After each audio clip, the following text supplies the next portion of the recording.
Oi, pessoal, bom dia para vocês. Professor Bruno na área com uma grande novidade.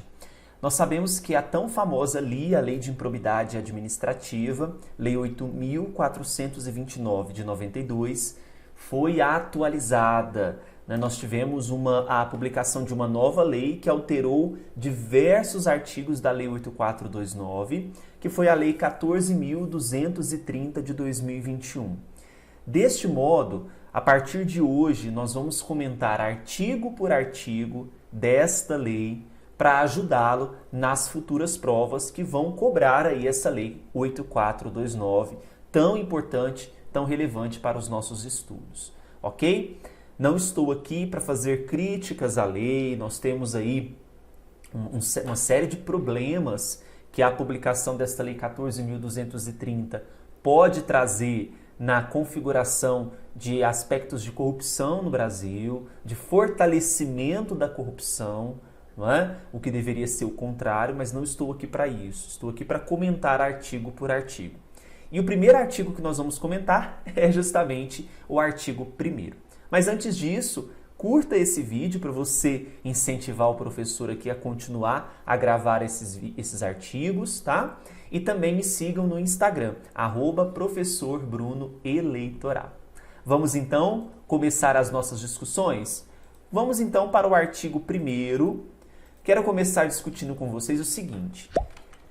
Esse aspecto de nova lei de improbidade, não existe uma nova lei, é a Lei 8429, mas ela foi atualizada com a Lei 14.230 de 2021, tá bom? Esse é o primeiro aspecto. Nós não temos uma nova lei, é uma lei reformulada. E o tema desta lei, inclusive, foi alterado na Lei 8429. Essa nova lei, ela dispõe sobre as sanções aplicáveis em virtude da prática de atos de improbidade, de que trata o parágrafo 4º do artigo 37 da nossa Constituição Federal. Quando nós nos dirigimos, portanto, ao artigo número 37 da Constituição, especialmente o que diz o parágrafo 4º, o que nós vamos encontrar? Nós vamos encontrar lá no parágrafo 4º o seguinte, que os atos de improbidade administrativa importarão suspensão de direitos políticos, perda da função pública, indisponibilidade dos bens e o ressarcimento ao erário na forma e gradação previstas em lei, sem prejuízo da ação penal cabível. Tá bom? Logo no artigo 1º, nós temos que o sistema de responsabilização por atos de improbidade tutelará a probidade na organização do Estado e no exercício de suas funções, como forma de assegurar a integridade do patrimônio público e social nos termos da lei. Logo aqui no caput nós temos o que visa essa lei de improbidade. Responsabilizar aquele que ofende a integridade do patrimônio público e social. Então busca essa lei, pelo menos em tese, proteger esse patrimônio público e patrimônio social. Ok? Consideram-se atos de improbidade as condutas dolosas. E aqui está a primeira crítica a essa lei, né? Ah, professor, cadê aquele aspecto de conduta culposa? Meu amigo, esquece, viu? Então, nós temos aqui condutas dolosas. É a grande novidade desta Lei 8429 reformulada. Então, consideram-se atos de improbidade as condutas dolosas tipificadas nos artigos 9º, 10 e 11 desta lei. No artigo 9º, nós estamos tratando dos atos de enriquecimento ilícito. No artigo 10, os que causam prejuízo ao erário, lesão ao erário. E no artigo 11, né, artigo 11 desta lei, os que atentam contra os princípios, tá bom? Então, artigo 9º, 10 e 11, nós temos aqui os atos de improbidade. Tudo bem? Inclusive, quando a gente tratar sobre o artigo 11, quanto aos princípios, nós temos inserções aqui também, tá? Aumentou aqui os casos dos atos de improbidade que atentam contra os princípios. Agora, como a gente está falando sobre conduta dolosa, o que é dolo? Olha só que o parágrafo 2º desse artigo 1º conceitua para nós. Consideram-se, então, dolo a vontade livre e consciente de alcançar o resultado ilícito, não bastando a voluntariedade. O examinador vai puxar aqui, vai falar assim, olha, o dolo é a vontade livre e consciente, bastando a voluntariedade do agente. Não bastando a voluntariedade. Necessita-se aqui, portanto, de uma vontade livre e consciente de alcançar o resultado ilícito. Ok? Bom, o mero exercício da função ou desempenho de competências públicas sem comprovação de ato doloso com fim ilícito afasta a responsabilidade por ato de improbidade. Mais uma crítica aqui nesta nova lei de improbidade. Veja, então, que aquele que exerce função, aquele que desempenha uma competência pública, mas não há algo comprovado de ato doloso com fim ilícito, afasta-se aqui o ato de improbidade administrativa. Problemático isso, né? Parágrafo 4º. Aplicam-se ao sistema de improbidade disciplinado nesta lei os princípios constitucionais do direito administrativo sancionador.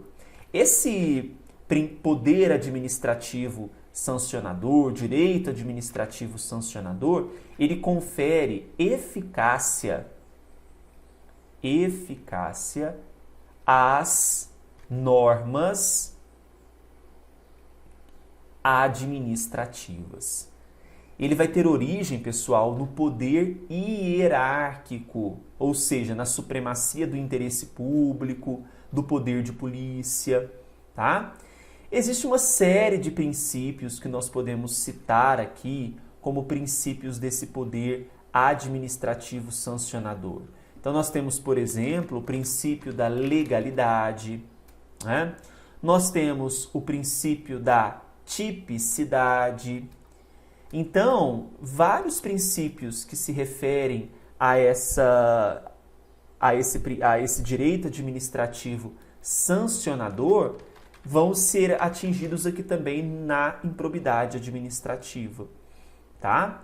Então, todos os princípios, tanto da legalidade, o princípio da tipicidade, vão ser condutas que deverão ser observados. Proporcionalidade, devido processo legal, irretroatividade, culpabilidade, todos esses princípios vão ser observados, tá?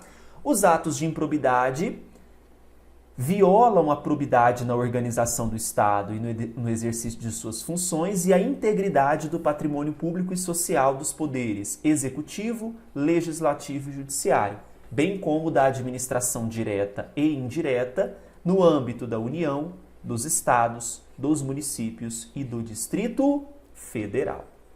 Estão sujeitos às sanções desta lei, atenção, os atos de improbidade praticados contra o patrimônio de entidade privada. Ah, é, professor, inclusive patrimônio de entidade privada? Sim, desde que receba subvenção, benefício ou incentivo fiscal ou creditício de entes públicos ou governamentais. Então, inclusive, patrimônio de entidade privada se sujeita à sanção desta lei quanto aos atos de improbidade. Independentemente de integrar a administração indireta, autarquia, empresa pública, sociedade de economia mista, etc., estão sujeitos às sanções desta lei os atos de improbidade praticados contra o patrimônio de entidade privada, para cuja criação ou custeio o erário haja concorrido ou concorra no seu patrimônio ou receita atual, limitado ao ressarcimento de prejuízos, nesse caso, a repercussão do ilícito sobre a contribuição dos cofres públicos. Muita atenção aqui. Olha só, o que eu estou falando? Que os atos de improbidade praticados contra o patrimônio de entidade privada se sujeita à lei de improbidade administrativa, só que a repercussão do ilícito sobre a contribuição dos cofres públicos. Então, se limita ao quanto houve o custeio, né, a contribuição dos cofres públicos. Certinho? Não configura improbidade a ação ou omissão decorrente de divergência interpretativa da lei, baseada em jurisprudência, ainda que não pacificada, mesmo que não venha a ser posteriormente prevalecente nas decisões dos órgãos de controle ou dos tribunais do Poder Judiciário. Então, mais importante aqui, não é improbidade, ação ou omissão decorrente de divergência interpretativa da lei baseada em jurisprudência. Tá certo? Esse, então, pessoal, foi o artigo 1º só. A gente vai estudar artigo por artigo, perceber aquilo que foi inserido, o que manteve, combinado? Mas para isso, curta esse vídeo e se inscreva no nosso canal. Até mais!